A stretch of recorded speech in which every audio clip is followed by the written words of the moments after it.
Hi, my name is Ed Smith. I am the regional manager for Oxford House here in Oregon. In Oregon, we have over 220 houses in 23 different counties. We have over 1,800 beds in our houses in the state. So Oxford House was started in 1975 by a group of men that lived in a county-ran treatment home. The county came to the men and told them that we have lost our funding for our house and we're going to have to close. You are all going to have to find a different place to live. The men, concerned about what they were going to do, they weren't ready to go back into normal, into life, being responsible on their own. So they discussed as a group. They later that evening went to an Alcoholics Anonymous meeting. At that meeting, in their processing with others during the meeting and after meeting, a group of people at the meeting told them, well, why don't you do it yourself? They actually also gave them money to be able to have them start on their own. The men then arranged to rent the house themselves. They quickly developed a system to where each person in the house had equal say to everybody else. They came up with positions to run the meetings and started Oxford House. What they found is that they developed a list longer than they could serve of people that wanted to stay in this house because it was working so, they saw it was working so well for them. Because of this list, they decided that it was time to open another house. So what the men of that house did was they decided that they would pay more so that they could save money to open another house. Eventually, they were able to open another house and fill it immediately, and then another, and so on and so on. Oxford House currently has 3,600 houses nationwide, serving over 60,000 people in the nation, also houses internationally. So I want to tell you a little bit about myself and how Oxford House helped me. I was an addict at an early age. At the age of 8, I began using marijuana. It became a lifestyle, not only for the use, but it was just a lifestyle that made me feel empowered, included, part of. And I stayed in that lifestyle for years. Started using methamphetamine at the age of 12 years old. What I found in drugs was something that I had never found before. I had found a purpose. I had found power. I had found a life, but a life that was false and crumbled. I used drugs and alcohol for many years. At about the age of 28, after being in trouble with the law several times, the age of 28, 29, I entered into a treatment program thanks to a county sheriff and the judge of Clackamas County. I entered into a treatment program that at that time, in order to leave the treatment program, the only way you could leave was to live in a sober living house. And at that time, the only options that were available were Oxford houses. I did not want to live with a bunch of men. I had just spent a number of months in jail and then another number of months in a county-run treatment program that was kind of like jail. But the only way to get out was to move into an Oxford house, so I wanted to get out. I interviewed at several houses. I had decided, I had come up with a plan that they had to let me out within a week because my time was over. And I interviewed at several houses. I knew what the questions were going to be. I decided that I was going to do everything I could to answer the questions wrong so they wouldn't accept me.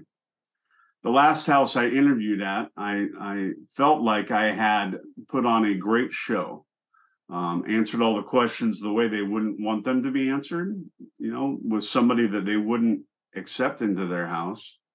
And I went back to the treatment center. I was going to be released. This was a Thursday. I was going to be released on Saturday, regardless of if I was in a sober living home or not. And I was ready to, just move out on my own. When I came in the center, the the person at the desk said, Smith, you have a phone call, or you had a phone call. So I went to get my message, and they said, well, we're happy to let you know that the Oxford House Glencoe voted you in tonight. You're moving in Saturday. So I was disappointed in a way, but also at the same time intrigued. Why did these men vote me into this house when I was clearly someone that did not want to change? I was clearly someone that did not fit into their mold. So that Saturday, I moved into the house. I moved in with nothing. I had enough money to pay my rent and a little bit of money besides that. Moved in, went upstairs to my room. It was as I said, it was a Saturday. Football was on. The men were all watching football and down in the common area laughing, having a good time. I went up to my room. I wanted nothing to do with them. So I went up to my room, closed my door, unpacked my little garbage bag of clothes that hardly fit, because when I went into jail, I was probably 130 pounds. When I came out of jail, I was about 185. So I sat up in my room and I heard a knock on my door. I went to the door and answered, and it was a gentleman named W. W said, what are you doing? And I said, well, I'm in my room. I'm unpacking my stuff. And he laughed because he saw my, 5 or 6 items of clothing on the bed. Said, it looks like you're unpacked. I said, well, I'm just getting settled. And I paid my rent. The meeting isn't till Thursday. I don't work till Monday. I'm just gonna sit here and relax. And he said, okay, well, you go ahead. 5 minutes later, I said, who is it? And he said, it's W. And I said, well, I'm still up here. Is there something I need to do? And he goes, yeah, I'm going grocery shopping. Was wondering if you might want to go. And I thought to myself at that point, yes, I do. I need groceries. This is something that I can gain from you. So I said, yes, please. And so I went downstairs. We got in the car, went to the grocery store. He said, okay, well, I'll meet you here in 30 minutes, meet you back at the car. We went our separate ways. Like I said, I had very little money.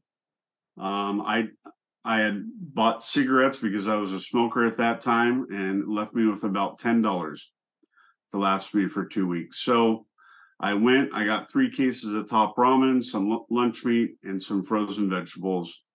Went through the checkout stand, and within about 10 minutes, I was done. I was outside.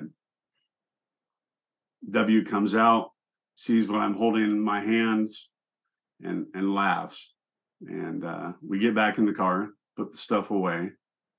I'm in the kitchen, and as a new member in Oxford House, everybody has their own cupboards, everybody has their own refrigerator space, things like this. I'm putting my stuff up above this, in this cupboard above this refrigerator, putting it up my top ramen, separating it so that, I can do a quick grab, chicken, beef, pork. All of a sudden from behind, I can hear laughing of a group of men, and I turn around and I stated to them, look, this is my food. Don't touch my food. This is all I have for 2 weeks. And it's mine. So stay away from it. They laughed and said, well, don't worry about it. We won't. So I went back upstairs. It's early afternoon, still on Saturday. I could hear them all still down there, almost the whole house. I think there was one man that wasn't there, laughing. TV was going. They were, telling jokes, laughing. And I didn't want anything to do with it. These men had nothing that I wanted. These were a bunch of addicts, people that were less than me. So about 15 minutes up there, I hear a rap on the door again. And I said, who is it? Well, it was W again. He says, well, we're having a meeting and you need to come down. And so my immediate thought is, oh no, what did I say down there? What did I do? Because I knew the meeting wasn't, until later in the week. And so I said, okay, I'll be down. I heard him go down the stairs. They're still laughing. The football's on TV. I go down the stairs. And as I hit the landing, at the base of the stairs. TV gets turned off and the room is silent. There's a group of 8 men standing there, and they told me to sit down. And I said, no, I'll stand here. And so I stood, with my pride. And they said, look, we've decided that that what you have isn't enough, and we're going to take you shopping.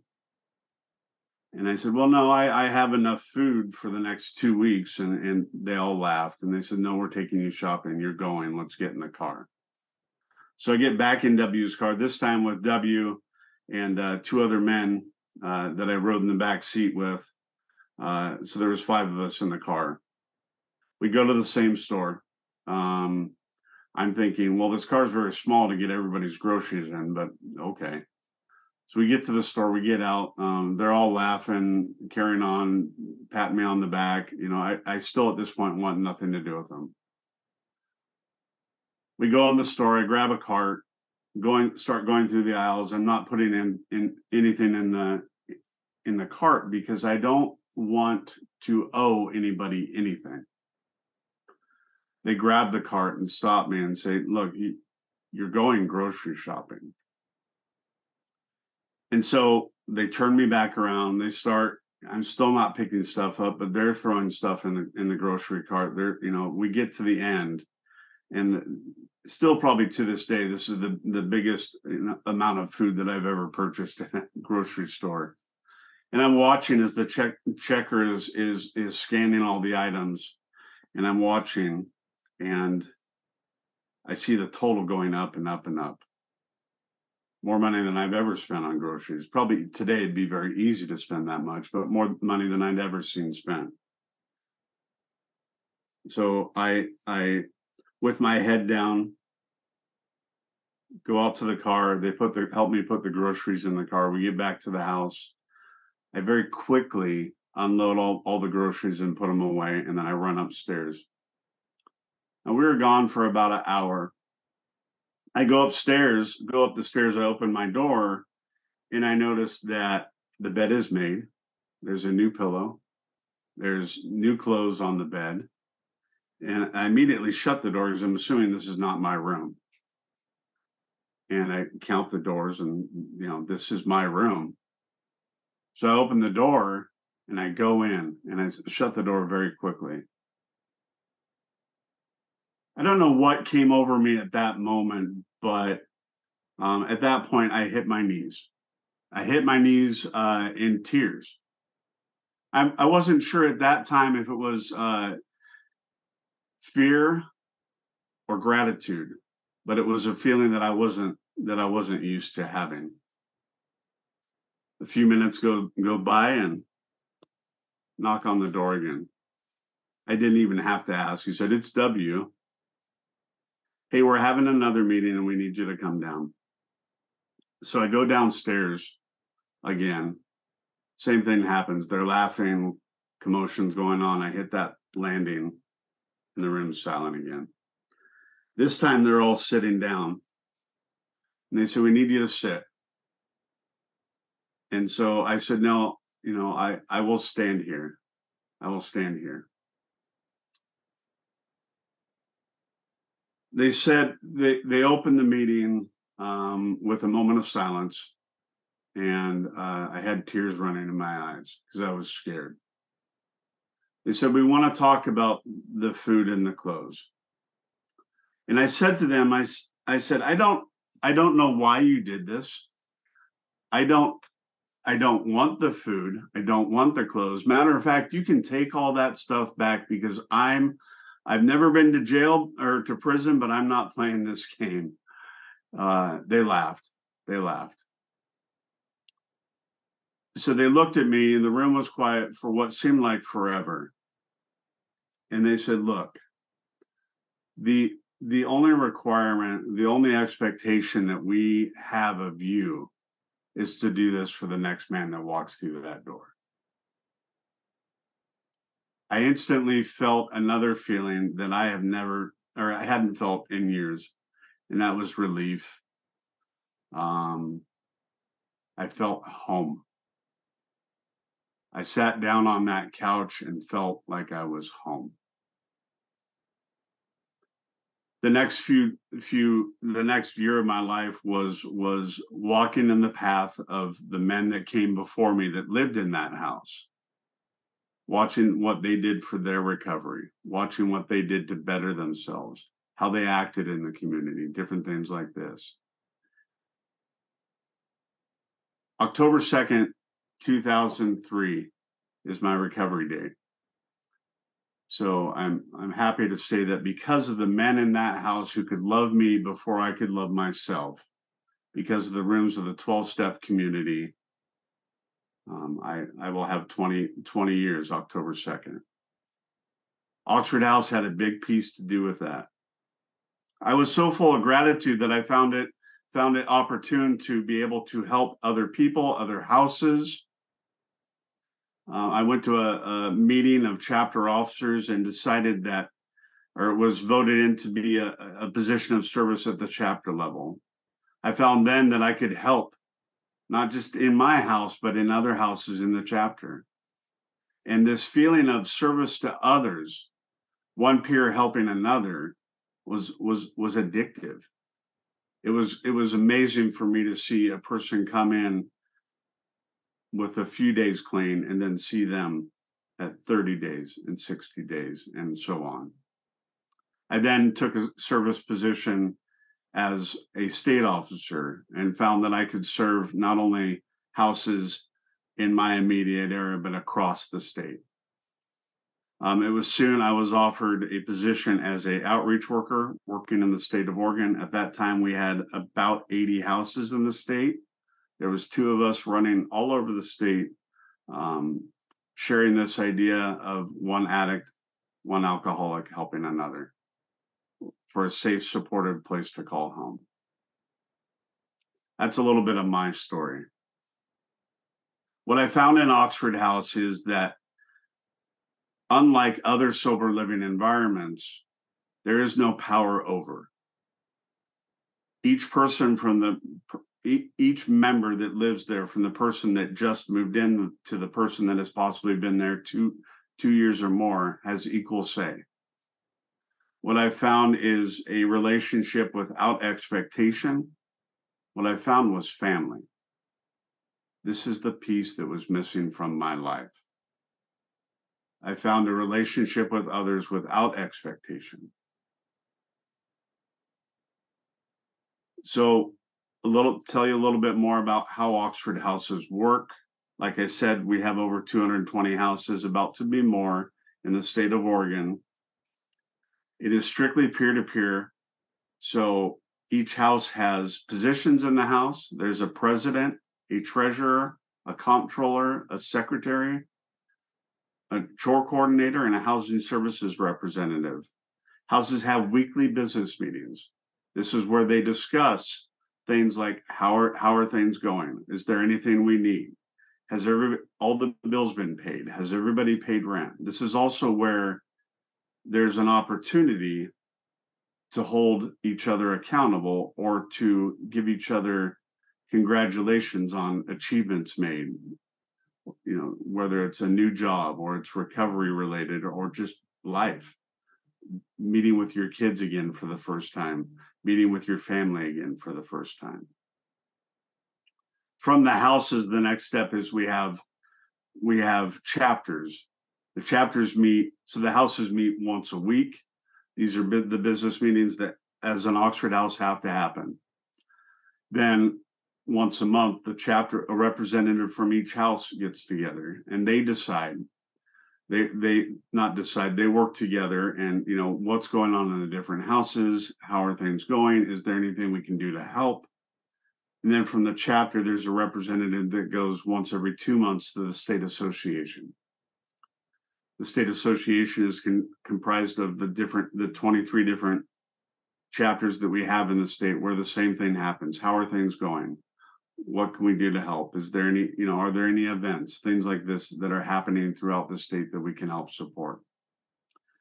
Again, you know, Oxford House is simple in its idea that that truly our founder, Paul Malloy, used to say, the inmates running the asylum. It's a strange idea to a lot of people that a bunch of addicts and alcoholics can run a house better than they thought. So the way Oxford House works is there's three basic things. You have to remain clean and sober, or not return to drugs and alcohol. The houses have to be self-supporting, and the houses must run democratically. It's a simple model. One thing that I always like to point out is, unlike other, we are unique because every member has to pay what we call equal expense shared. The thing that makes it unique is that every single dime that a person pays to live in an Oxford house remains in that house. The membership has the opportunity to vote on how they're going to spend their money. That's, of course, after all bills are paid and such. But a lot of times what they do is they help other houses. One house helping another, just like one addict, one alcoholic helping another. It's one house helping another. This is how we take care of each other. One of the things that makes Oxford House unique is our structure. When a member pays what we call equal expense shared, or rent, to live in a house, that money stays in the house. No money goes to pay salaries. No money goes to pay anything other than what the house democratically decides to vote on. That also brings up the three charter conditions of Oxford House. Oxford houses must be democratic. Oxford houses must be self-supporting. And upon return to drug or alcohol use, to keep the houses safe, people must be voted out. That seems like a harsh reality to some, but we have the philosophy of that we need to protect the house.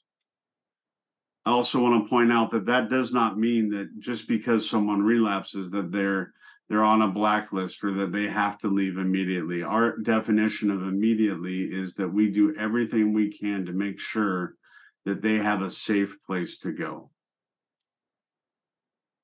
We've been in Oregon since 1988. We continue to grow. We look forward to the coming years of growing even more into more rural areas. We are proud of the fact that we were able to serve the state of Oregon as a statewide option resource for those that want to have a safe, supportive place to call home. If you have any questions, we are more than willing to answer any. You can find our website at oxfordhouse.org, but the best place to look is Oxford Vacancies, VACANCIES.com. That website allows for people to look where our houses are, houses that have vacancies, as well as to have people apply online. Thank you very much for your time. I hope you have a great afternoon.